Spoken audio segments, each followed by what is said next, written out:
He told me to go outside and eat my lunch. The class gathered on the front steps of the museum, where we could watch the foot traffic along Fifth Avenue. Overhead, a huge storm was brewing, with clouds blacker than I'd ever seen over the city. I figured maybe it was global warming or something, because the weather all across New York State had been weird since Christmas. We'd had massive snowstorms, flooding, wildfires from lightning strikes. I wouldn't have been surprised if this was a hurricane blowing in. Nobody else seemed to notice. Some of the guys were pelting pigeons with Lunchable crackers. Nancy Bobo Fit was trying to pickpocket something from a lady's purse. And, of course, Mrs. Dodge was not saying a thing. Grover and I sat on the edge of the fountain, away from the others. We thought that maybe if we did that, everybody wouldn't know we were from that school. The school for loser freaks who couldn't make it elsewhere. Detention? Grover asked. Nah, I said. Not from Brenner. I just wish he'd lay off me sometimes. I mean, I'm not a genius. Grover didn't say anything for a while. Then, when I thought he was going to give me some deep philosophical comment to make me feel better, he said, "Can I have your apple?" I didn't have much of an appetite, so I let him take it. I watched the stream of cabs going down Fifth Avenue and thought about my mom's apartment, only a little ways uptown from where we sat. I hadn't seen her since Christmas. I wanted so bad to jump into a taxi and head home. She'd hug me and be glad to see me, but she'd be disappointed too. She'd send me right back to Yancey, remind me that I had to try harder, even if this was my sixth school in 6 years, and I was probably going to get kicked out again. I wouldn't be able to stand that sad look she'd give me. Mr. Brunner parked his wheelchair at the base of the handicapped ramp. He ate celery while he read a book. He ate celery while he read a paperback novel.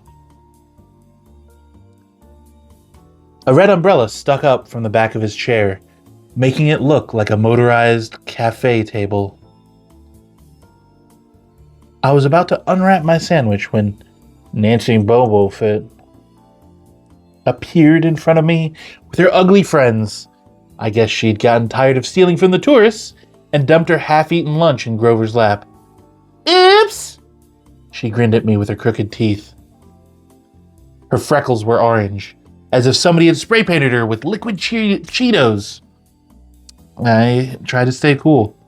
School counselor had told me 1,000,000 times, count to 10, get control of your temper.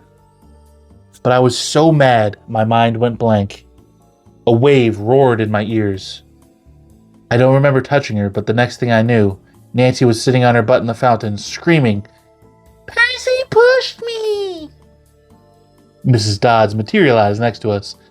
Some of the kids were whispering, "Did you see the water? Like he grabbed her." I didn't know what they were talking about. All I knew was that I was in trouble again. As soon as Mrs. Dodds was sure poor little Nancy was okay, promising to get her a new shirt at the museum gift shop, etc., etc., Mrs. Dodds turned on me. There was a triumphant fire in her eyes, as if I'd done something she'd been waiting for all semester. "Now, honey." "I know," I grumbled. "A month erasing workbooks." That wasn't the right thing to say. "Come with me," Mrs. Dodds said. "Wait!" Grover yelped. "It was me! I pushed her!" I stared at him, stunned. I couldn't believe he was trying to cover for me. Mrs. Dodds scared Grover to death. She glared at him so hard his whiskery chin trembled. "I don't think so, Mr. Underwood," she said. "But you will stay here." Grover looked at me desperately. "It's okay, man," I told him. "Thanks for trying." "Honey?" Mrs. Dodds barked at me. "Now!" Nancy Boba Fett smirked. I gave her my deluxe I'll kill you later stare. Then I turned to face Mrs. Dodds. She wasn't there. She was standing at the museum entrance, way at the top of the steps, gesturing impatiently at me to come on. How'd she get there so fast? I have moments like that a lot, when my brain falls asleep or something, and the next thing I know, I've missed something, as if a puzzle piece fell out of the universe and left me staring at the blank place behind it. The school counselor told me this was part of the ADHD, my brain misinterpreting things. I wasn't so sure. I went after Miss Dodds,